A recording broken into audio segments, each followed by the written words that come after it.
Hello guys, I am Agafor and welcome to a guide to explosives in ARK Survival Evolved. In this video we're going to be looking at the damage, range and overall effectiveness of each type of explosive in ARK to ultimately help you defend your base against explosive attacks and also help you literally demolish enemy bases. The first explosive on our list, which recently received a nerf, is the grenade, requiring the least amount of materials to craft on this list. The grenade is the only thrown explosive device in ARK having a decent range and a 6-second fuse. This 6-second fuse can be adjusted by cooking the grenade before throwing it. However, you will always throw the grenade at full power, so there is no wind up whatsoever with the grenade. The grenade, and all explosives in ARK for that matter, destroys thatch in one use, so we will not cover thatch in this video. And while explosives and structures cause and receive different amounts of damage, there is a relation between all of these random numbers. Using wood as a base value, stone can take 50% more damage than wood before it breaks, and metal can take a monstrous 800% more damage than wood can take.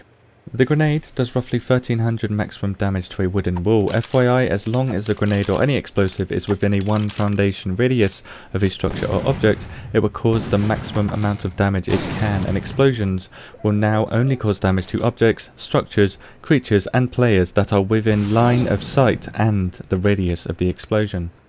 Finally, for the grenade, the radius of the grenade is roughly 2 foundations in all directions, causing 375 damage to all players within a 1 foundation radius. The damage of the grenade, and all explosives for that matter, diminishes very quickly based on how far away you are after that, with armor of all types protecting you very much from explosions. Moving on to the Improvised Explosive Device, otherwise known as an IED, requiring a lot of materials to craft, the IED works as a tripwire in ARK Survival Evolved. When you place 2 IEDs within a few meters of each other, they connect to each other with a wire. Creatures, players and thrown objects will trip the wire, but you cannot shoot the wire or cause the IED to explode using any ranged weapon. Only melee damage and other explosive would trigger the IED to explode reliably, and the C4 detonator does not cause IEDs to explode.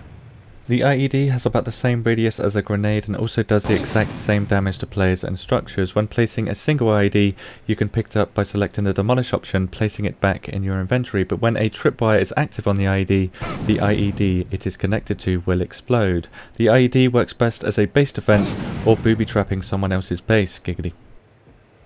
Which brings us to the third explosive on our list, C4, requiring a very expensive C4 detonator that has unlimited uses, given that you have the costly C4 placed nearby. The range of the detonator is roughly 200 meters, and C4 can be placed on nearly every surface, unlike the IED.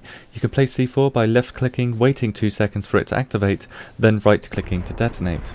C4 explosions have roughly the same range as IEDs, but C4 causes a huge amount of damage compared, killing a player at the maximum amount of health possible in game, dealing 750 damage, so twice the damage of the other explosives.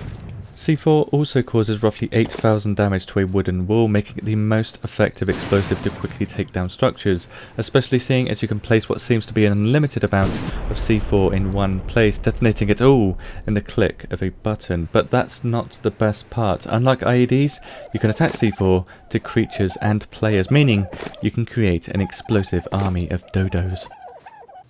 Now, in relation to how costly C4 is, you literally get bang for your buck, requiring only 2 C4 to break down wooden walls, or just 1 on a door to break it down. And seeing as objects like storage chests no longer take damage through walls, C4 can be used to quickly gain resources from enemy bases.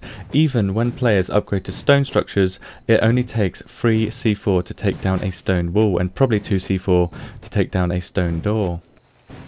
The final explosive on our list is the fabled rocket launcher, requiring a lot of engrams to learn, a high level and a lot of materials to craft just a rocket launcher. The rocket launcher requires rocket propelled grenades as ammo to fire, which are also incredibly costly.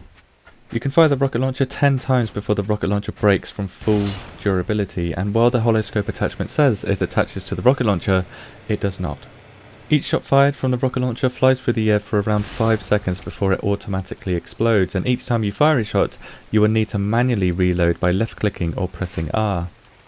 For how costly the rocket launcher ammo is, it only does the same damage to players as grenades or IEDs and causes around half the damage to structures compared to C4, around 4,000 damage to a wooden wall.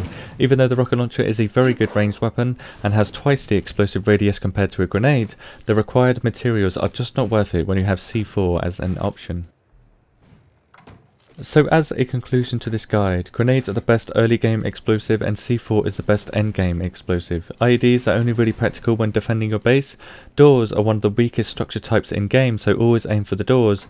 Don't use explosives to attack creatures or players, guns are way more cost effective, and building your base out of metal is well worth the resource gathering grind. Thank you for watching, do not do these experiments at home, and I will see you in the next video.